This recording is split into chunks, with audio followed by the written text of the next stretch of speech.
देखो बेटे, आज हम चैप्टर 6 से इंपोर्टेंट 2 क्वेश्चन ले रहे हैं। ये 2 मार्क्स में आते हैं। ठीक है, पहला क्वेश्चन क्या होगा? सिमिलरिटी की बात होगी। ठीक है, 2 शेप्स की बात करें या 2 ट्रायंगल्स की बात करें तो वो कब सिमिलर होंगे।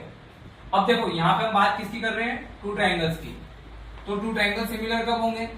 पहला point, there corresponding angles are equal, और सेकंड क्या है? There corresponding sides are proportional या इन सेम रेशो। तो इन दोनों पॉइंट को हम डायग्राम से समझेंगे। तो इसके लिए डायग्राम देखो आप पहले।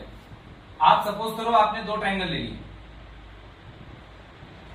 ट्रायंगल बड़े छोटे हैं, साइज से कोई मतलब नहीं है। मतलब किस चीज से? There corresponding angles. मान लो इसका नाम क्या है बेटे? ए बी सी, और इस ट्रायंगल का नाम क्या है? P Q R. ठीक है, समझ में आ गया इतना? अब ये जो ए है ये इस पी के क्या है? करस्पॉन्डिंग। देखो, इसका फेस इधर की तरफ है, इसका फेस भी इधर की तरफ, तो ये दोनों क्या होगा? करस्पॉन्डिंग।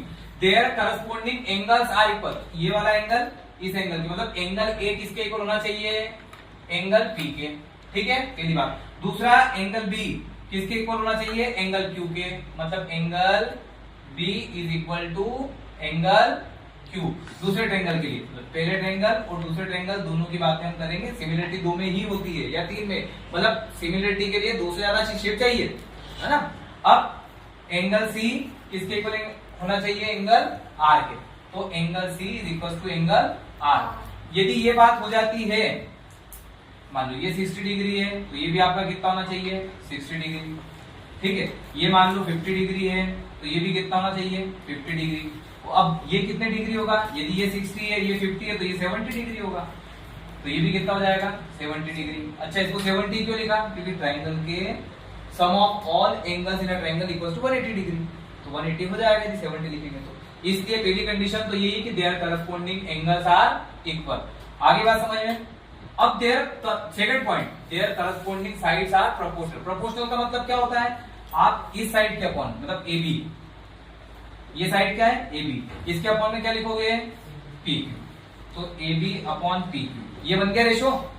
आगे लाइन लिखी हुई सेम रेशो। अब ये रेशो दूसरी 2 साइड्स का क्या आ गया? बी सी, और अपॉन में क्या लिख देंगे हम? Q R. तो इन दोनों साइड, इस साइड का इस साइड के साथ रेशो, इस साइड का इस साइड के साथ रेशो इक्वल आ गया। और फिर लास्ट बची हुई साइड कौन सी है? ए सी और पी आर। तो यदि ये बात हो जाती है कि ए बी अपॉन में P Q, B C upon में Q R is equal to A C upon में पी आर, तो their corresponding sides are proportional या फिर इन सेम रेशो। ये दोनों बात आपको याद हो गई किस चीज के लिए? सिमिलरिटी के लिए। ठीक है, अब अपन समझते हैं सेकंड क्वेश्चन क्या है? Thales theorem. ठीक है, थेल्स थ्योरम में बहुत सरल सी बात है। इस क्वेश्चन को या तो ऐसा आ जाएगा, right the statement of Thales theorem. पहले हम स्टेटमेंट क्लियर करेंगे, बाद में हम दूसरी चीज समझेंगे, इसको प्रूफ करना भी। पर पहले स्टेटमेंट किसका? थेल्स थ्योरम का। इसी को बोलते हैं बेसिक प्रोपोर्शनलिटी थ्योरम, बीपीटी। ठीक है, तो क्वेश्चन ऐसा आ जाएगा, right the statement of BPT, basic proportionality theorem, या फिर right the statement of Thales theorem. तो ये लिखना है। अब देखो बेटे, स्टेटमेंट को समझते हैं। If a line is drawn parallel, if a line is drawn parallel to one side of triangle, to intersect the other 2 sides in distinct points, कहां पे करेंगे? distinct points पे। तो the other 2 sides are divided in the same ratio। बहुत easy, इसको figure से समझते देखो। एक ट्रायंगल मैंने बनाया, ट्रायंगल 3 साइड्स होगी triangle, 3/, A B C.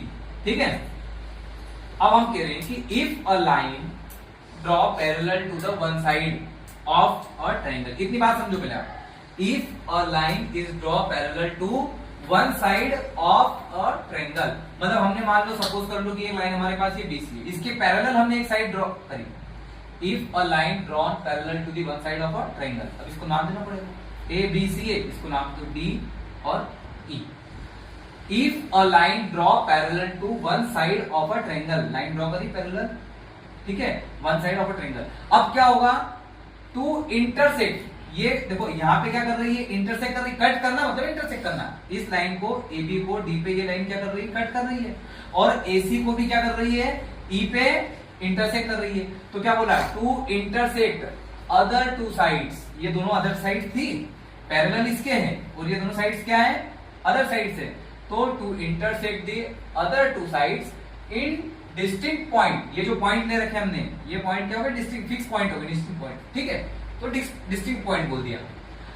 The other two sides are divide in the same ratio. तो ये जो पॉइंट है, ये दो, ये 2 पॉइंट है ना, डी और ई, ये क्या करती है, अदर टू साइड्स को सेम रेशियो में डिवाइड करती है। इसका मतलब ये होगा कि ये जो लाइन है DE, ये क्या है, पैरेलल है BC के, मतलब DE आपकी पैरेलल, ये दो साइन जो खड़े बनाए मैंने, ये काहे के हैं, पैरेलल के। तो DE पैरेलल है BC के। तो इस केस में आपका क्या होगा बेटे, AD अपॉन में DB या BD इज इक्वल टू होगा AE अपॉन में EC, और CE भी लिख सकते हैं, ठीक है। तो फिर से एक बार last, if a line is draw parallel to one side, ये लाइन पैरेलल करी one side of a triangle to intersect the other two sides, वो इंटरसेक्ट करे अदर टू साइड्स के, अदर टू साइड्स को इंटरसेक्ट करती है D और E पे। तो two sides in distinct point, ये डिस्टिंक्ट पॉइंट पे जो the other two sides are divide in the same ratio, इनको क्या करेंगे, सेम रेशियो में डिवाइड करेंगे। मतलब बहुत सरल सी बात है, यदि एक लाइन ड्रॉ करते हो इस लाइन के पैरेलल, तो अदर टू साइड्स को क्या करेंगे, सेम रेशियो में डिवाइड करेंगे वो दोनों पॉइंट। क्लियर है बात, ठीक है।